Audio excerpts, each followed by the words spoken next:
Hello everyone, কেমন আছো তোমরা সবাই? আশা করছি সবাই ভালো আছো। আজকের কেকটা তৈরি করেছিলাম স্ট্রবেরি ফ্লেভার আর butterfly shape. First time butterfly shape try করলাম, কেমন হয়েছে অবশ্যই কমেন্ট করে জানাবে তোমরা।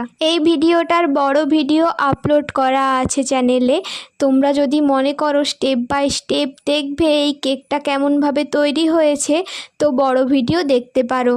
কাস্টমার অর্ডার দেওয়ার সময় বলেছিল স্ট্রবেরি ফ্লেভারের কেক হবে, আর ডিজাইন আমার ওপর ছেড়ে দিয়েছিল। আমি যেভাবে ভালো বুঝবো, যেরকম ডিজাইন ভালো লাগবে সেরকম করে দিতে বলেছিল। আর সঙ্গে বলেছিল ড্রাই ফ্রুটসও দিতে, তাই কিছু ড্রাই ফ্রুটস দিয়ে দিলাম স্ট্রবেরি ক্রাস্টের ওপরে। তারপরে স্পঞ্জের লেয়ারগুলো সুগার সোকিং করে নিলাম। তারপরে আগের ভিডিওটাতে যেরকম দেখিয়েছিলাম ক্রাম কোটিং করে ফ্রিজে কিছুক্ষণের জন্য সেট হতে রেখে দিয়েছিলাম।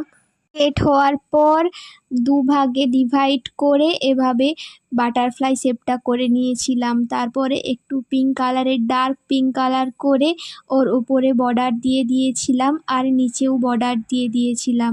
এই যে এডিটিংটা করছি, এডিটিংটা করার সময় আমার এত ঘুম পাচ্ছিল, গলা শুনে তোমরা নিশ্চয়ই বুঝতে পারছো। এই দেখো, কেকের দু সাইডে বর্ডারটা দেয়া কমপ্লিট হলে কেকটা একটা আলাদা লুক চলে এসছে, তাই না? তারপরে ওপরে নিউট্রাল জেল দিয়ে প্রজাপতির যে পাখনাগুলো থাকে, পাখনাগুলোর ওপরে যে ডিজাইন থাকে সেই ডিজাইন বানিয়ে নিলাম। ডিজাইনটা বানানো হয়ে গেলে ওর ওপরে ছড়িয়ে দিলাম স্প্রিঙ্কেল, আর বার্থডে গার্লের নাম লিখে দিলাম কেক বোর্ডের ওপর। তারপর চকলেট কম্পাউন্ড মেল্ট করে প্রজাপতির সুর এঁকে দিলাম। দেখো কেমন হয়েছে ডিজাইনটা। আজকে এই পর্যন্ত, দেখা হচ্ছে নেক্সট ভিডিওতে। বাই।